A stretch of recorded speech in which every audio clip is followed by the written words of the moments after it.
Evening students, आज हम chapter 5 का एक इम्पॉर्टेंट क्वेश्चन है जो आपके एग्जाम में आता है रेस्पिरेटरी सिस्टम में से। फिजियोलॉजी ऑफ रेस्पिरेशन और मैकेनिज्म ऑफ रेस्पिरेशन। तो इसमें हम क्या क्या मेंशन करेंगे वो हम डिस्कस करेंगे अभी। कि सबसे पहले ये रेस्पिरेशन चैप्टर है तो इसमें हम पहले क्या मेंशन करेंगे, रेस्पिरेशन होता क्या है, यानी डेफिनेशन क्या होती है। तो डेफिनेशन क्या है रेस्पिरेशन की? Respiration is considered as a chemical process which takes place within the cells of organism.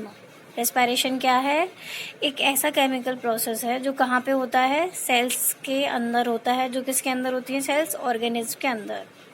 ये तो सबको पता ही है कि आपकी बॉडी सेल से बनी हुई है, बेसिक यूनिट होती है ह्यूमन की बॉडी की cell. By breaking down the oxygen for the production of energy. इसमें क्या करते हैं? एक ऐसा केमिकल प्रोसेस जिसमें ऑक्सीजन का ब्रेक डाउन होता है। किस लिए? एनर्जी को प्रोड्यूस करने के लिए। एनर्जी क्यों चाहिए हमारी बॉडी को? ताकि पूरा जो अंदर का प्रोसेस है रेस्पिरेशन का, डाइजेशन का, हार्ट के ब्लड फ्लो का, ब्लड सर्कुलेशन का पूरा प्रॉपर चलता रहे। तो ऑक्सीजन भी हमारी सेल्स के लिए ज़रूरी है। क्यों? ताकि वो हेल्दी और नरिश रह सके और लाइव रह सके। क्योंकि ये सब जानते हैं कि ऑक्सीजन क्यों ज़रूरी है जिंदा रहने के लिए। अगर ऑक्सीजन नहीं मिलेगी बॉडी को तो क्या होगी? डेथ भी हो सकती है। तो respiration is one of the metabolic process that are common in all living organism. किसमें कॉमन है? सारे लिविंग ऑर्गेनिज्म के अंदर रेस्पिरेशन कॉमन होता है क्योंकि सब सांस लेते हैं, सब जीवित होते हैं। Breathing is a physical process as we inhale oxygen and exhale CO2। इसमें ब्रीदिंग में क्या होता है? कार्बन डाइऑक्साइड को बाहर निकाला जाता है और ऑक्सीजन को अंदर लिया जाता है क्योंकि ऑक्सीजन हमारी बॉडी की नेसेसिटी है।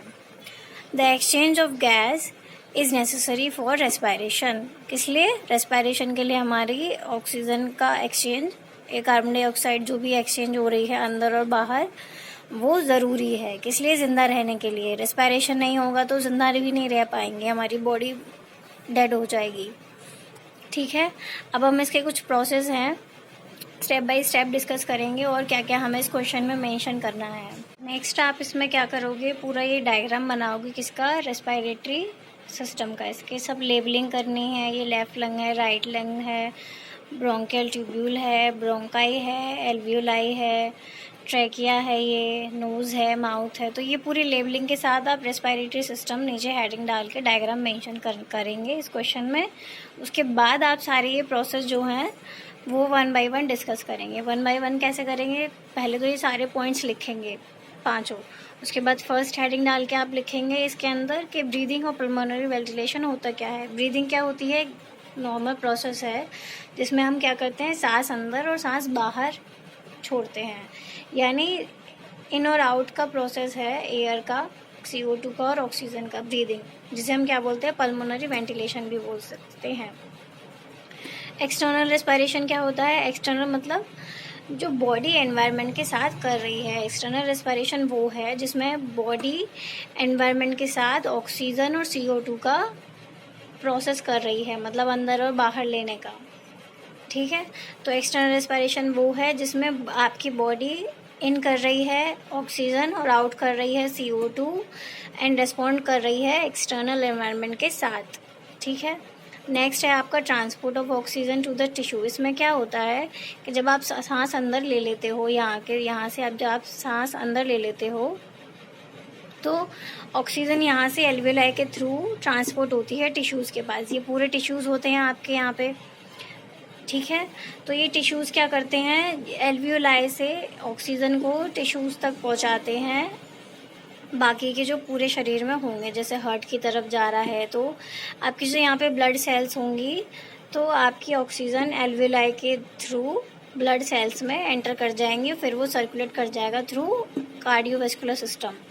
ठीक है, क्योंकि ये पूरा आपका कहाँ से कनेक्ट होता है? कार्डियोवैस्कुलर सिस्टम से, जो क्या करता है? आपके ब्लड का सर्कुलेशन करता है पूरी बॉडी में। ठीक है। नेक्स्ट है इंटरनल रेस्पायरेशन। इंटरनल रेस्पायरेशन क्या होता है? पहले हमने पढ़ा एक्सटर्नल, जो एनवायरनमेंट के साथ हमारी बॉडी रेस्पॉन्स कर रही थी। नेक्स्ट है इंटरनल, उसमें क्या फ़र्क है कि जो बॉडी के अंदर का जो रेस्पायरेशन है, यानी सेल्स यहाँ पे एल्वियोलाई से सेल्स के अंदर और सेल से फिर टिश्यूज़ में जो ऑक्सीजन का ट्रांसपोर्ट हुआ, उसे हम क्या बोलेंगे? Internal respiration. यानी बॉडी के अंदर जो रेस्पायरेशन हो रहा है, सेल्स अपना CO2 एल्वियोलाई में छोड़ देंगी, जो एयर सैक होता है, और यहाँ से जो ऑक्सीजन गई है वो एल्वियोलाई के थ्रू सेल्स के अंदर पहुँच जाएगा, जिससे वो सेल्स क्या करेंगे? पूरे ब्लड में ऑक्सीजन को कैरी करेंगे। ठीक है। तो इंटरनल रेस्पायरेशन वो है जो एल्वियोलाई से यानी सेल से टिश्यूज़ के अंदर हो रहा है, पूरी बॉडी के अंदर हो रहा है। और एक्सटर्नल रेस्पायरेशन वो है जो यहाँ से एनवायरनमेंट के साथ हो रहा है, यानी माउथ से जो हम ब्रीदिंग कर रहे हैं पूरा प्रोसेस, वो एनवायरनमेंट के साथ होने वाले प्रोसेस को बोलते हैं एक्सटर्नल। और जो यहाँ हो रहा है पूरा सेल्स के अंदर ऑक्सीजन का ट्रांसपोर्ट होना, वो उसे हम बोलते हैं इंटरनल रेस्पायरेशन, और CO2 का यहाँ से पास हो जाना। नेक्स्ट है last point, transport of CO2 from tissues में क्या होता है? जैसे मैंने बताया कि जब यहाँ से एल्वियोलाई से आपके जो टिश्यूज़ हैं, सेल्स हैं यहाँ की प्लूरा में जो आपके टिश्यू प्रेजेंट होते हैं, तो वो क्या करेंगे? ऑक्सीजन को यहाँ लाएंगे। फिर क्या करेंगे? जो सेल्स CO2 कैरी कर रही हैं, यानी जो जिसके अंदर डीऑक्सीनेटेड ब्लड है, तो वो क्या करेगी? CO2 को एल्वियोलाई में ट्रांसफ़र कर देगी और ऑक्सीजन को यहाँ ट्रांसफ़र कर देगी। तो CO2 किसकी फॉर्म में बाहर निकल जाएगा? कार्बोनिक आयन, कार्बोनेट आयन, ऐसे मतलब हीमोग्लोबिन के साथ कंबाइन करके कार्बोनिक एसिड या कार्बो अमीनो एसिड के रूप में निकल जाएगा, यहाँ से आपके एक्सेल हो जाएगा, बाहर निकल जाएगा। ठीक है। तो ट्रांसपोर्ट ऑफ ऑक्सीजन में क्या हो रहा था? ऑक्सीजन आपकी हीमोग्लोबिन के साथ मिक्स करके नई नई फॉर्म बना रही थी, ऑक्सी हीमोग्लोबिन बना रही थी, जो सेल्स कैरी कर रही थी आपके पूरे ब्लड के अंदर, सर्कुलेशन के अंदर। तो ये 5 स्टेप आपको डिफाइन करने हैं क्या हो रहा है इस प्रोसेस में, क्योंकि इसमें पूछा क्या है? मैकेनिज्म ऑफ रेस्पायरेशन, यानी पूरा प्रोसेस पूछा है कि रेस्पायरेशन कैसे हो रहा है। तो वो हम डायग्राम की मदद से बनाएंगे विद प्रॉपर लेबलिंग। तो ये था आपका इस चैप्टर का क्वेश्चन जो आता है। इस चैप्टर में सिर्फ एक ही क्वेश्चन है जो आता है, मैकेनिज्म ऑफ रेस्पायरेशन या फिर फिजियोलॉजी ऑफ रेस्पायरेशन। ठीक है। Thank you.